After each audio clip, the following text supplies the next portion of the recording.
നിങ്ങൾ സോഷ്യൽ മീഡിയയിൽ ഒരു പോസ്റ്റ് എടുക്കുന്നു, നിമിഷങ്ങൾക്കുള്ളിൽ ലൈക്സും കമന്റ്സും വരുന്നു. പക്ഷെ ഇതിൽ എത്ര പേർ ശരിക്കും മനുഷ്യരാണ്? നിങ്ങളൊരു വലിയ ഡിജിറ്റൽ നാടകത്തിലെ ഏക കണ്ണിയാണെങ്കിലും. വെൽക്കം ടു സീക്കോ ഒഫീഷ്യൽ ഷോ ഡെയിലി പഞ്ച്. 2016-നും 2017-നും ഇടയിൽ ഇന്റർനെറ്റ് മരിച്ചു കഴിഞ്ഞു എന്ന് ചില ഗവേഷകർ വിശ്വസിക്കുന്നു. ഇതിനെയാണ് ഡെഡ് ഇന്റർനെറ്റ് തിയറി എന്ന് വിളിക്കുന്നത്. ഇന്ന് ഇന്റർനെറ്റിലുള്ള 50%-ലധികവും ബോട്ട്സ് ആണ്. അതായത് മനുഷ്യർക്ക് പകരം ആൽഗോരിതംസും എഐയും നിയന്ത്രിക്കുന്ന വ്യാജ പ്രൊഫൈൽസ്. എന്താണ് ഈ തിയറി പറയുന്നത്?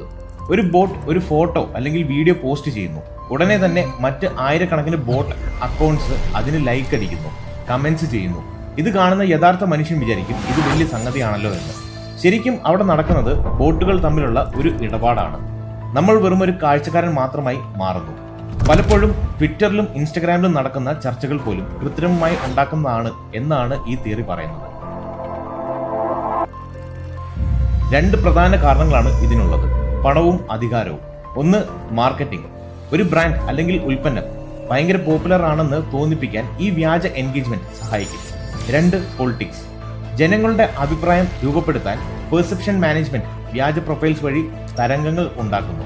പലപ്പോഴും നിങ്ങളൊരു കാര്യത്തിന് വേണ്ടി വാദിക്കുന്നത് നിങ്ങളുടെ സ്വന്തം ബുദ്ധി കൊണ്ടാണോ അതോ ആൽഗോരിതം നിങ്ങളെ വിശ്വസിപ്പിച്ചതാണോ എന്ന് തിരിച്ചറിയാൻ പറ്റാത്ത അവസ്ഥ.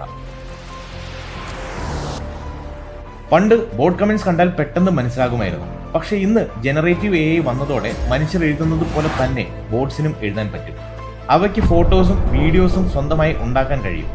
ഇതോടെ ഇന്റർനെറ്റ് ഒരു സിമുലേറ്റഡ് റിയാലിറ്റി അഥവാ കൃത്രിമമായ ഒരു ലോകമായി മാറുകയാണ്. നിങ്ങൾ കാണുന്ന പല ഇൻഫ്ലുവൻസേഴ്സും മോഡൽസ് പോലും ചിലപ്പോൾ ശരിക്കുള്ള മനുഷ്യർ ആയിരിക്കില്ല. ചുരുക്കത്തിൽ ഇന്റർനെറ്റ് ഇന്നൊരു പഴയ പീഡിക പോലെയാണ്. പുറമേ നല്ല ചന്തമുണ്ട്, പക്ഷെ ഉള്ളിൽ ആരുമില്ല. നമ്മൾ കാണുന്നതും വിശ്വസിക്കുന്നതും ഒറിജിനൽ ആണോ എന്ന് ഒരിക്കൽ കൂടി ചിന്തിക്കേണ്ടി വന്നിരിക്കുന്നു. ഈ ഡിജിറ്റൽ ലോകത്ത് സ്വബോധം നിലനിർത്തുക എന്നത് ഏറ്റവും വലിയ വെല്ലുവിളിയാണ്. നിങ്ങൾ സോഷ്യൽ മീഡിയയിൽ കാണുന്ന കമന്റ്സ് ഒറിജിനൽ ആണെന്ന് നിങ്ങൾക്ക് തോന്നാറുണ്ടോ? താഴെ കമന്റ് ചെയ്യും. അപ്പോൾ നെക്സ്റ്റ് വീഡിയോയിൽ കാണാം മറ്റൊരു ഡെയിലി പഞ്ചുമായി.